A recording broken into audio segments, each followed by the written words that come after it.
Notion N1-4, résoudre des problèmes. Nous allons reprendre l'exemple de résolution d'un problème avec étapes qui se trouve dans votre cahier à outils, partie méthode, dans le cahier à outils. Donc ça a été vu en sixième pendant le confinement.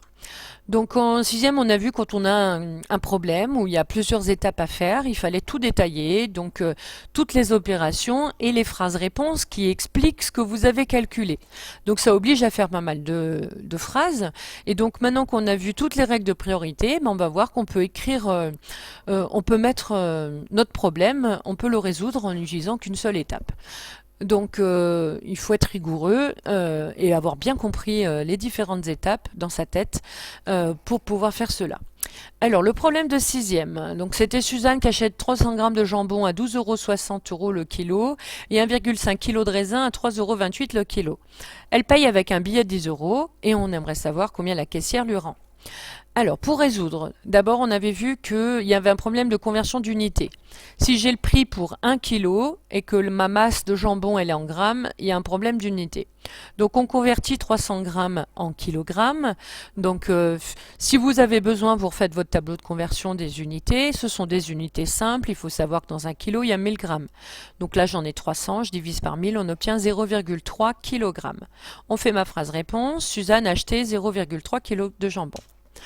Ensuite, pour résoudre ce problème, donc il fallait voir en français, il fallait vraiment raisonner ce qu'on a besoin de calculer pour pouvoir trouver combien la caissière nous rend.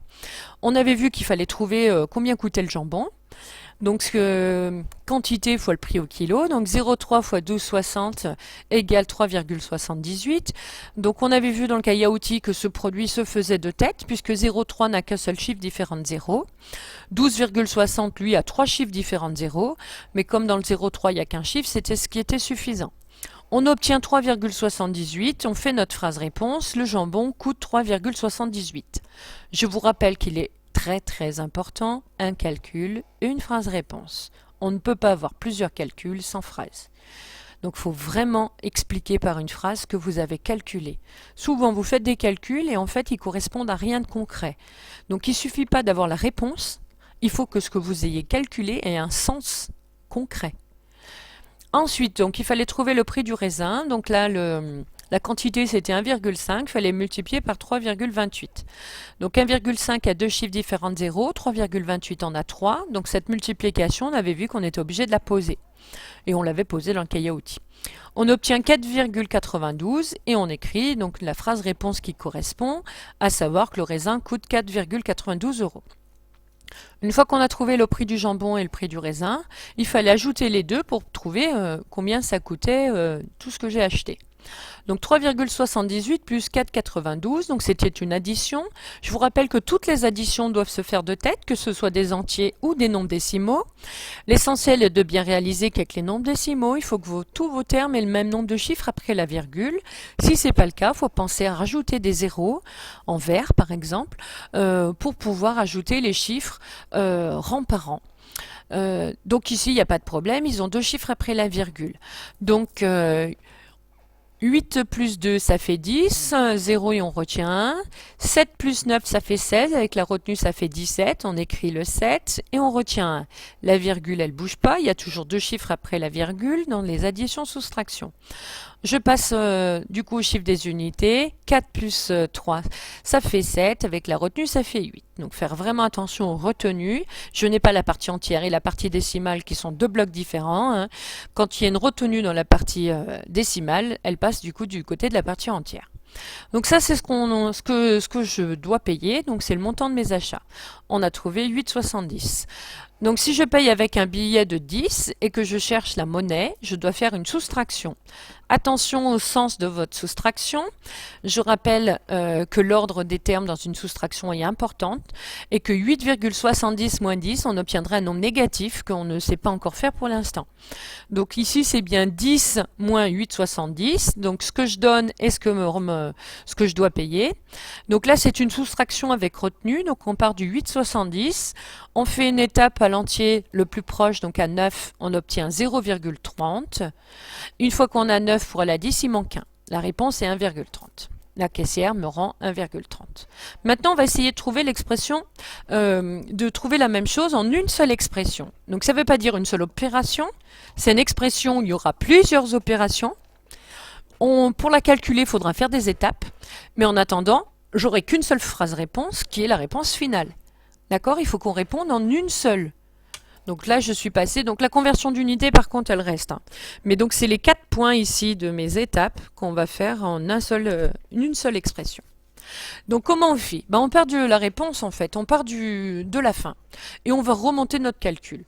Donc je pars de ce que je donne à la caissière, 10 euros, et je dois enlever tout ce que j'ai acheté. Tout ce que j'ai acheté, vous voyez, c'est en rose. 8,70. Ce qui est en rose, je l'ai mis là. Et le 8,70 n'est pas donné dans l'énoncé. Donc quand on doit résoudre un problème avec une seule expression, j'ai le droit d'utiliser que les nombres donnés dans l'énoncé. Donc j'ai le droit d'utiliser donc le 0,3 que j'ai converti, le 12,60, le 1,5, le 3,28 et le 10. C'est tout. Tout le reste, ça serait des étapes de calcul, donc c'est pas ce qu'on demande. Donc ce qui est en rose, c'est le 8,70, il n'était pas écrit dans l'énoncé, donc j'ai pas le droit d'utiliser. Comment j'ai obtenu le 8,70? On a ajouté le 3,78 et le 4,92. Mais ces deux nombres n'étaient toujours pas dans l'énoncé. Donc je regarde ce qu'il y a en rouge. Comment j'ai obtenu le 3,78? Ah, 0,3 fois 12,60. Ces deux nombres étaient dans l'énoncé, donc j'ai le droit de les recopier.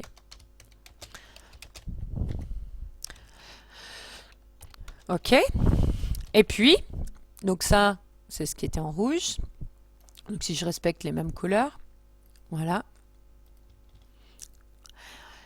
Et j'ai ajouté donc ce qui était en vert. Ce qui était en vert, on l'a obtenu en faisant 1,5 plus 3,28. Je fais un copier-coller, ça sera plus simple. Voilà. Alors il y a un souci si j'écris ce calcul-là. Parce que je n'aurai pas la monnaie que me rend la caissière. Pourquoi? Parce que là, je pars 10 euros, mais j'enlève que le prix du jambon. Puisque j'enlève le premier terme. Or, c'est pas ce qu'on veut, on veut enlever tout ce que j'ai acheté. Donc tout ce que j'ai acheté, il faudra ici penser à mettre des parenthèses. Voilà. Et là, mon calcul est correct. J'ai utilisé que les nombres donnés dans l'énoncé et j'ai bien mis une seule expression. Par contre, pour le calculer, on va être obligé de faire des étapes. Donc calcul prioritaire, on a vu que c'était la parenthèse. Donc là, je vais rester en noir, pas mettre de couleur. Voilà. Donc j'ai une soustraction, hein, une multiplication, une addition, une multiplication, mais comme j'ai une parenthèse, c'est toute la parenthèse qui est prioritaire. Le problème, c'est que c'est dans cette parenthèse, j'ai 3 opérations que je ne peux pas faire. Donc je fais celles qui sont prioritaires. Dans la parenthèse, ce sont les deux produits. Donc je n'ai pas encore calculé la parenthèse, donc elle reste. 0,3 fois 12,60, donc là on a vu qu'on pouvait le faire tête, c'est 3,78. Le deuxième calcul, par contre, ben là, il faudrait poser la multiplication. Donc, on obtient 4,92. Étape suivante. Donc, j'ai une soustraction, une addition et une parenthèse. Donc, c'est encore la parenthèse qui est prioritaire. Donc, je la souligne. Donc, je recopie le 10 et le moins. Ensuite, 3,78 plus 4,92, on l'a vu au-dessus, ça fait 8,70. Dernière opération, donc c'est le complément de 8,70 pour aller à 10. Et donc on obtient bien le 1,30.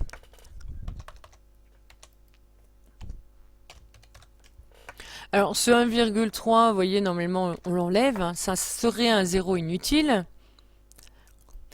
Ici, on n'est pas obligé de l'enlever parce qu'il fait partie, c'est une étape calculatoire, on peut. Hein. Normalement, quand vous avez un calcul, il faudrait penser à enlever les zéros inutiles. Par contre, dans ma phrase réponse, en fait, on va le remettre.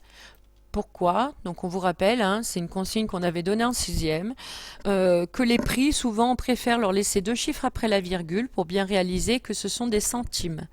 Centimes, ça veut dire centième. Donc, le chiffre des centièmes, c'est bien le deuxième chiffre après la virgule. Pourquoi? Parce que s'il y a certains élèves, si on leur dit 1,3 €, ils vont penser que c'est 1 € et 3 centimes.